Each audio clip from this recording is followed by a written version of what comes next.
Sadly, we do have some mangy cats that, well, I think they could use a dose of wild garlic. So, James, if you wouldn't mind foraging for some, and maybe we can throw it out to the lions. Of course, we would never do that. And I wonder if these cats would eat something like wild garlic if they came across it. It would definitely help with the smell that is coming off of these cats at the moment. They are very, very stinky. There's the most bizarre smell around the Nkuhumas today. And Jamie mentioned it this morning as well. It smells like fish. I don't know if it's the carcass that smells like that or what on earth has happened here, but it is not very pleasant, unfortunately. But you can see that the Nkuhumas are fast asleep, as they would be on a hot, sunny summer's day. But they don't look too hot. There's not a huge amount of panting going on. And I suppose that's also because even though their bellies are full, they're not as distended as they were a couple of days ago.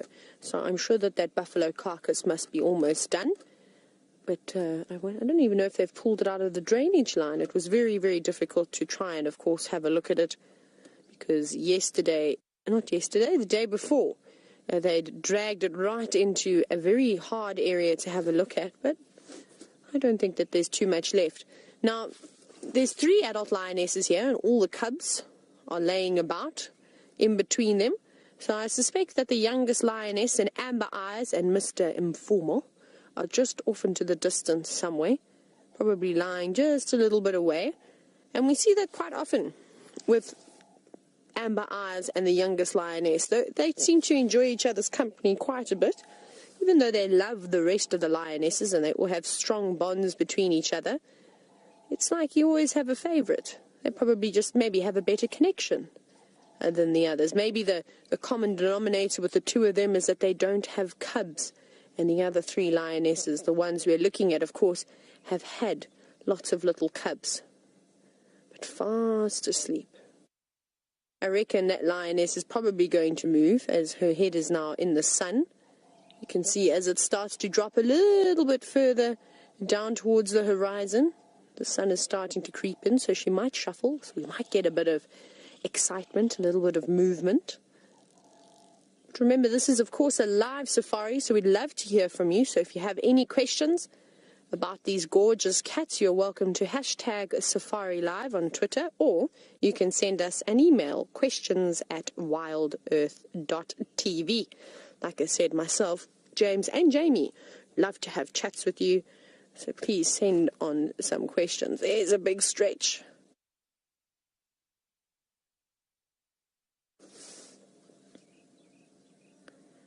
Oh, I'm just fiddling with my game drive comms, so I make sure I'm not missing out on anything. There's a lot of chattering going on today, and hopefully means that there's something exciting out and about. There we go, a couple of the cubs rolling around, turning themselves over now.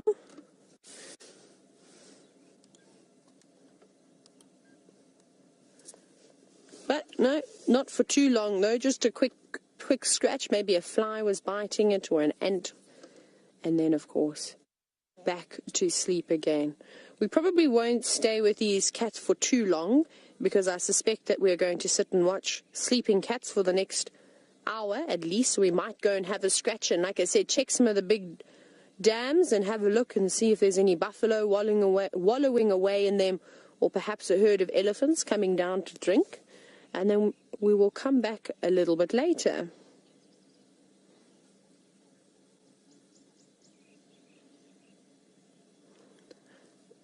Well, as we sit here, and I said that they were lucky they were feasting on a buffalo. Dave, you were wondering that in desperate times, will these lions catch smaller prey? Hello, Gil. Oh, I love it when they do that. Will they catch smaller prey such as squirrels and hares and all those things along that line? Of course they will. They will indeed.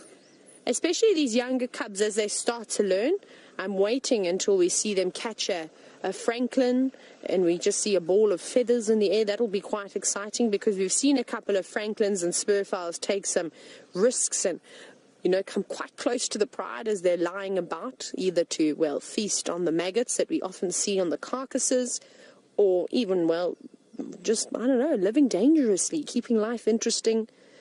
Maybe it's a, what do you call those things now, VM? Initiation. There we go. Maybe it's initiation of some sort of a Franklin's that we don't know about, to walk past the lions. Now, I wouldn't have been too concerned 2 months ago because the cubs were very clumsy and didn't quite know what they're doing. But now they are well established. They've got good muscle tone. They have practiced balancing on all the trees, and their stalking technique has gotten much better. So if I were a Franklin, I'd be very careful. And of course, an adult will go after anything. I've seen lots of footage of lions actually going for vultures. Can you believe that? At watering holes or even at carcasses. So even a vulture has to be careful, and they will feast on them if they are desperate. And I've forgotten which documentary, I can't remember which documentary it was, but it was probably a documentary taken about 10 years ago, but it was about this male lion that was almost starving to death, and he went after a sleeping hyena. He snuck up to a hyena that was just having a nap and actually took it down and feasted upon it, which is unusual. Now, with all the rain that we've had, you've obviously spotted it with all the lovely lush green vegetation that is around. Unfortunately, it's, of course, increased the tick population. So during the summer months, and especially once you've had a bit of rain, it's not uncommon to see a couple more ticks on the lions. Like everything else, the populations, the rain sort of induce the mating rituals of the various different animals. And of course, when that comes about, you get lots and lots of, little animals, including the ticks. And I wonder if James is actually, as he's been walking through some of this longer grass, if he's actually picked up any ticks or walked through a tick nest. And I hope he doesn't, because it's never fun to try and get all the little ticks off of your body. Now, the little lion whose head is hidden by the log, that's the little floppy-eared girl. And every now and then she rolls over, and you can see how her belly is just completely missing hair. You can see a little bit. And I'm very concerned about her, because it doesn't seem to be getting better just yet. And I just hope that she is going to be able to overcome this. She is a fighter, as you've all said before, and we've witnessed it. She is indeed a fighter, but look how tattered her ears are. But not so tattered that her ear still flops. She's sort of lost that now. As soon as the swelling went down, it went back to its normal self again. And I thought that was quite a cute feature that she had. And it's again, when identifying different animals, that's a unique feature that little lioness has. And it's something that you would have been able to identify her by. But fast asleep. Just twitching their ears. And that seems to be all that's going on out here this afternoon with the Nkuhumas.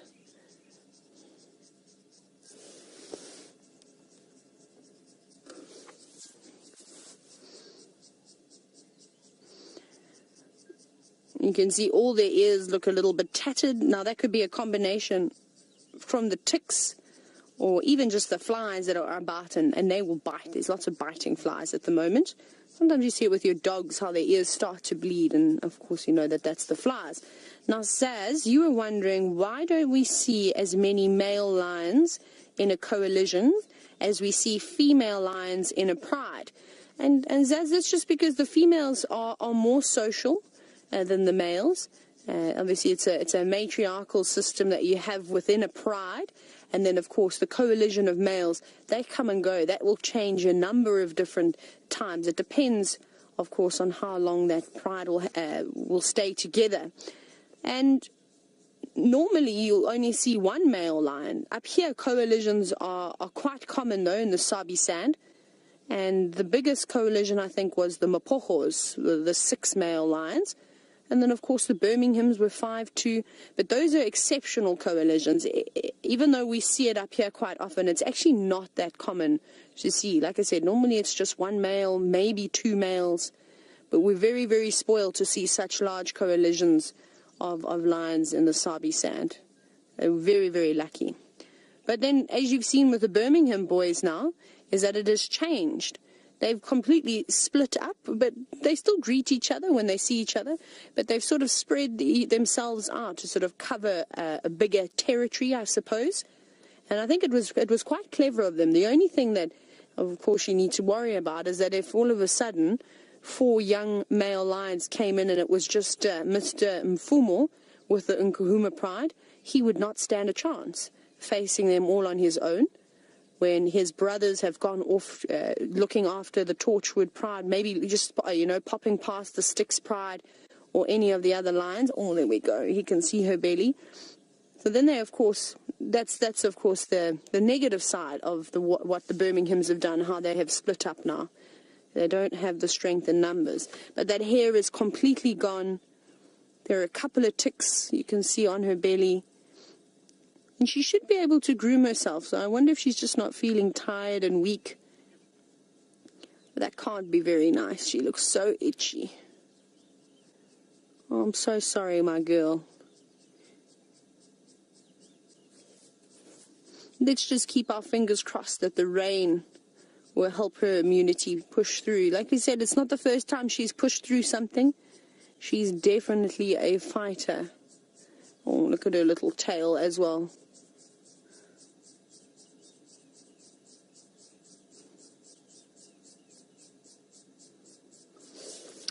Now, looking at having a closer inspection of these ticks, Donna, you were wondering, do you get paralysis, or do we get paralysis ticks down here like you get in Australia?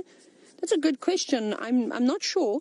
One of the main diseases that are brought about here by ticks, and particularly by the bond tick, is I was going to say bilharzia for a second, but it's not bilharzia. I was talking about bilharzia the other day. Sorry about that. Biliary or tick bite fever. And that is caused by the ticks, and that can attack their liver, which is not good. It makes you feel exceptionally lethargic. But I don't know if it causes paralysis. When we get it as humans, it's horrendous. You get a migraine, you feel a bit dizzy, so you almost get vertigo, you're nauseous, and you just feel absolutely exhausted. It feels like you haven't slept in about 6 weeks, and your energy is just completely drained from your body. But I don't know what the animals would feel. I don't know if they get similar symptoms. It's very difficult to try, because you can't just ask a lion, do you have a headache? Or are your paws sore? We don't know any of these things. Everything we know about animals is all just speculation. And we just sort of try and put theories together. But the being out here in the wild is just incredible. And you learn this after you've been doing it for long enough, is that anything that all the various books say, there'll be a situation at one point where you come across an animal doing something completely different to what everybody else has said in the past. And that's it. You've just got to learn for yourself. Take every experience and remember it, or take a note and form your own opinions. Look at those little crusty feet from walking through all of the mud. They don't look like they've been really focusing on grooming too much, though. They're not the cleanest that we've seen them, especially the little cubs. They've either gotten lazy on grooming themselves, or mom has been neglecting them a little bit. Look at this one, all very scruffy. And it is very important that mom does groom them, because you can imagine, and you know how difficult it is to get a child to have a bath at night. It's always a fight. Well, any bathing time with children is always an argument. And I suppose it's the same thing with the cats. We see them, the youngsters, resisting often when mom sort of grabs them by the scruff of the neck and pulls them closer and gives them a groom. They never look too impressed. But I think we're going to head away from these Nkuhumas now. We're going to go check a couple of dams where we've got a bit of light, and perhaps come back here a little bit later. But let's go back across to James again, who's walking around on foot. And I think he might have something